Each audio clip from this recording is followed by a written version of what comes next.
कुछ खबरें लद्दाख से भी। नेहरू युवा केंद्र और हुमास अपलिफ्टमेंट संगठन थासगाम द्रास द्वारा लोअर ब्लॉक द्रास के थासगाम में मेगा स्वच्छता अभियान चलाया गया। स्वच्छता अभियान 31 अक्टूबर तक जारी रहेगा। स्वच्छता अभियान में गांव के लोगों ने साथ दिया। स्वच्छता अभियान के तहत 10 क्विंटल कचरा नष्ट किया गया। संगठन के महासचिव मुश्ताक अहमद ने यूटी गवर्नमेंट से अपील की कि कचरा डंप करने के लिए गाड़ी उपलब्ध कराई जाए ताकि कचरे को गाँव से दूर फेंका जा सके।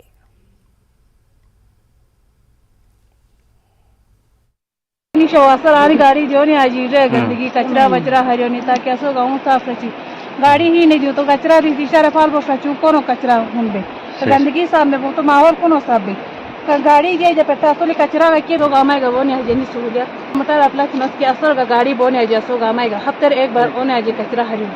सबसे पहले मैं हमारे युवा केंद्र का और हुमास अपलिफ्टमेंट ऑर्गेनाइजेशन का शुक्रिया अदा करना चाहती हूँ कि उन्होंने हमारे यहाँ पे आज यहाँ पे बहुत सारे लोग आए और हमें यहाँ पे हमारे गवर्नमेंट हाई स्कूल थासगाम की जो इर्द गिर्द जो गंदगी है उनको साफ इल्तिजा करते हैं कि वो यहाँ पे एक डंपिंग प्लेस लगाए जिससे हमारे यहाँ पे गंदगी न फैले और वहाँ पे हम ऐसे ही अच्छे से कचरा फेंक सकते हैं। सबसे बड़ी बात है सर कि रिसेंटली हमने जो प्रोग्राम किया था बिम्बड़ ब्लॉक में किया था, ये भी बिम्बड़ ब्लॉक है लेकिन बिम्बड़ ब्लॉक मेन बाजार में जो हमने प्रोग्राम किया था तब हमने किया था सर वर्ल्ड इन्वायरमेंटल डे।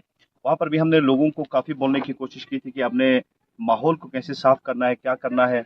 उसके बाद फिर से एक बार हमने टूरिज्म डिपार्टमेंट के साथ मिलकर हमारी ऑर्गेनाइजेशन ने कुछ डस्टबिन्स लगाने की कोशिश की थी। तो वो डस्टबिन्स हमने डिफरेंट टूरिस्ट प्लेसेस और बिम्बड़ तक पूरा एरिया कवर करने की कोशिश किया था। सफाई तो बहुत जरूरी है जनाब, सफाई तो खुदा को भी पसंद है। अभी हमारे पास कोई इंतजाम नहीं, ना गाड़ी है, ना जगह है, इसलिए हमारे लोग हर जगह जहाँ चाहे वहाँ फेंकता है।